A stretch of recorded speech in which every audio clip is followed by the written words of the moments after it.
Meus amados, a paz do Senhor Jesus, tudo bem? Sejam todos bem-vindos aqui ao nosso canal no YouTube. Se você ainda não é inscrito, se inscreva. E não esqueça também de ativar aí o sininho para você receber as notificações das nossas postagens aqui diariamente, tá bom? Deus em Cristo muito vos abençoe. Estamos iniciando mais um momento de palavra, só uma palavra, ok?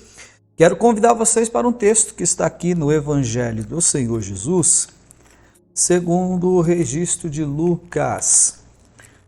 Lucas capítulo de número 7, aonde está o tão conhecido registro do filho da viúva de Naim. Eu queria observar com vocês aqui rapidamente o que o Senhor Jesus fez com essa mulher e com o seu filho especificamente, e tratar um pouco sobre 6 coisas que o Senhor Jesus restituiu em Naim. 6 coisas que o Senhor Jesus restituiu em Naim. É só uma palavra, tá bom? Mas vamos ler o texto. Lucas capítulo 7, verso 11, diz assim até o 17. E aconteceu pouco depois ir ele à cidade chamada Naim. Estou frisando aqui na minha Bíblia essa expressão, chamada Naim. E com ele ia muito dos seus discípulos, e também uma grande multidão. Verso 12, quando chegou perto da porta da cidade, estou frisando a palavra porta da cidade, e eis que levavam um defunto. Então, vou frisar aqui um defunto.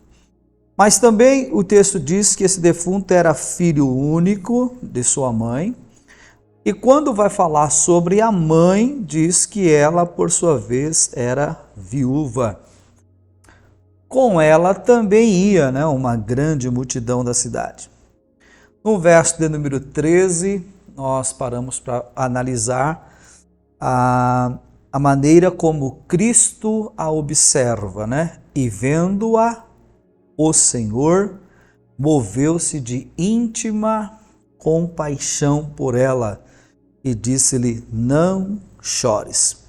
Essa palavra íntima compaixão, ela é uma palavra muito profunda, porque ela tem uma ideia de tratar no aspecto de quem gera, por isso que é a íntima compaixão, é algo que vem do útero, de alguém que gera, e só quem gera sabe o valor que é uma vida e a importância desta vida.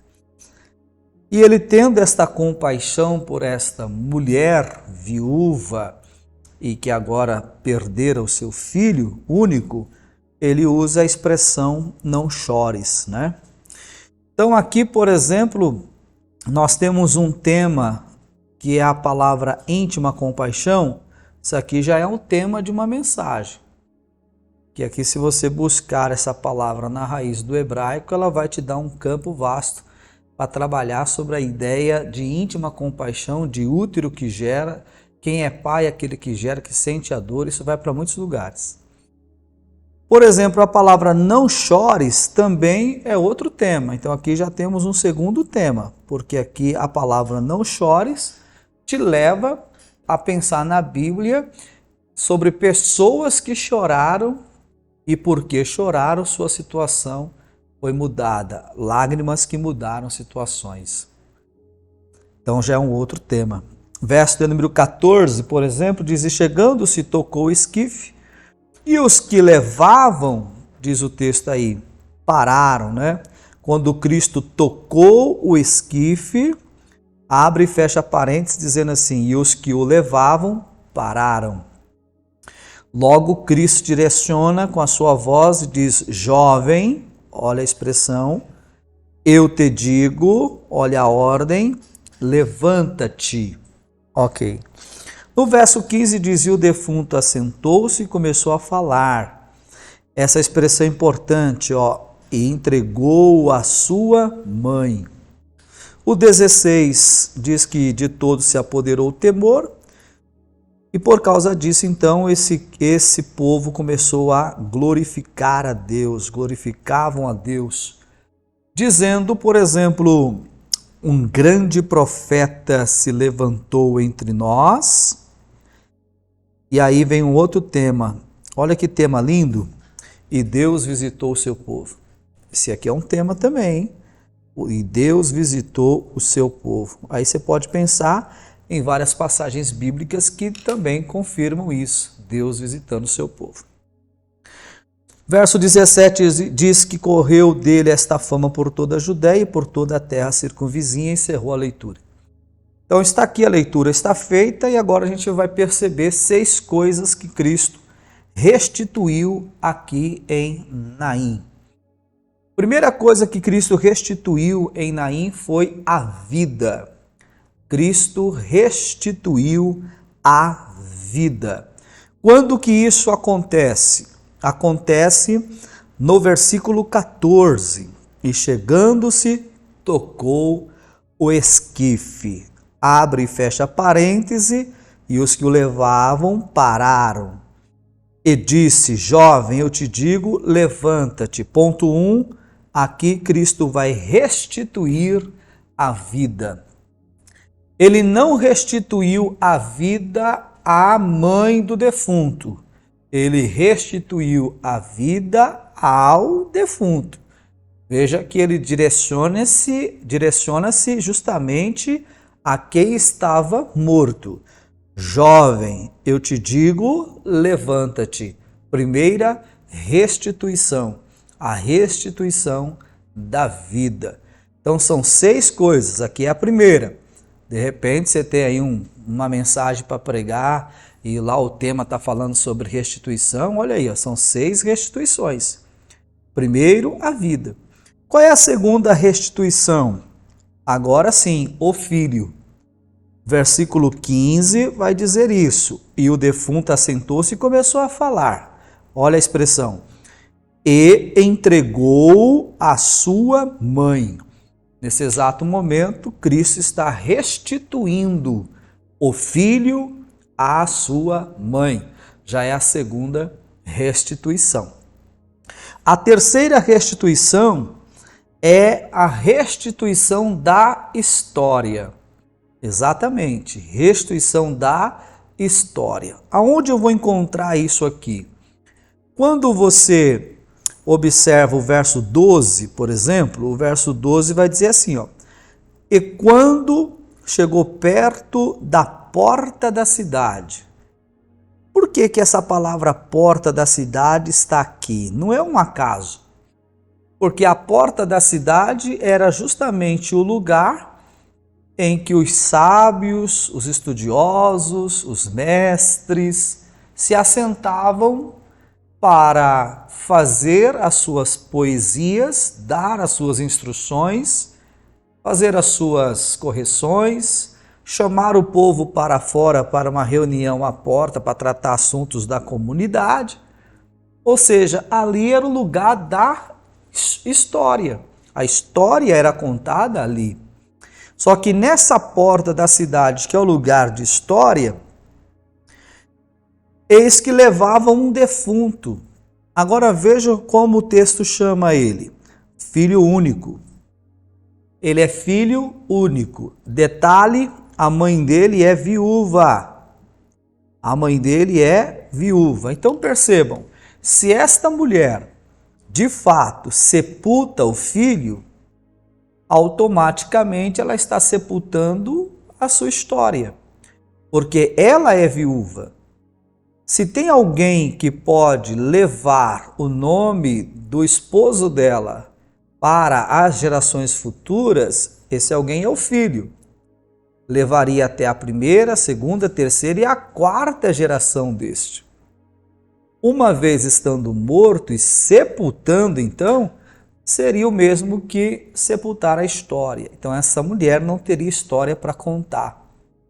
Então, quando Cristo restitui a vida e o filho, em terceiro lugar, ele está restituindo a história. Em outras palavras, ele está dizendo, a sua história continua. você ainda tem muita história para contar. Muito interessante isso, não é? Em quarto lugar, a quarta restituição é a restituição da alegria. Da alegria. Por que da alegria? Porque se você olhar o verso de número 13, está escrito: e vendo-a, o Senhor moveu-se de íntima compaixão por ela e disse-lhe: não chores. Então, esta mulher, nesse momento, não estava nada alegre. Ela estava chorando de profunda tristeza, dor e pesar, porque estava indo sepultar seu único filho. Mas com a restituição, número 1, que é da vida, número 2, que é do filho, número 3, que é da história, número 4, ele restitui também a alegria. O choro da tristeza, da dor está saindo de cena e a alegria está tomando conta do coração desta mulher, desta mãe. Quinta restituição é a restituição da adoração, aonde se encontra no verso de número 16. E de todos se apoderou o temor e glorificavam a Deus. Olha aí, momento de adorar. Então aqui está a quinta restituição, a restituição da adoração. Cristo restitui em Naim, tira o luto, o choro, a dor, o clima, né, de fúnebre, e traz para os lábios de todos uma glorificação ao nome do Senhor nosso Deus. E por fim, sexta restituição é a restituição do ministério profético. Verso de número 16 diz: e de todos se apoderava o temor e glorificavam a Deus, dizendo o quê? Um grande profeta se levantou entre nós. Aqui o ministério profético está sendo restituído, porque há muitos anos não se via, não se ouvia algo semelhante do que está acontecendo aqui, levando em consideração as ressurreições do Antigo Testamento. Então está aqui um texto, é só uma palavra, com 6 tópicos, 6 pontos, para aguçar em você o desejo de pesquisar na sua Bíblia cada um desses tópicos e ampliar o leque desta informação, preparando assim uma boa e excelente mensagem para você pregar em nome de Jesus, tá bom? Costumo dizer que Deus sempre dará aos ouvintes para quem tem uma mensagem. Quando você procura oportunidade, mas não tem mensagem, não faz sentido. Então, melhor do que a oportunidade para pregar é ter o que pregar. Tenha a mensagem e Deus te dará o povo para te ouvir. Deus abençoe e até a nossa próxima reflexão aqui, só uma palavra.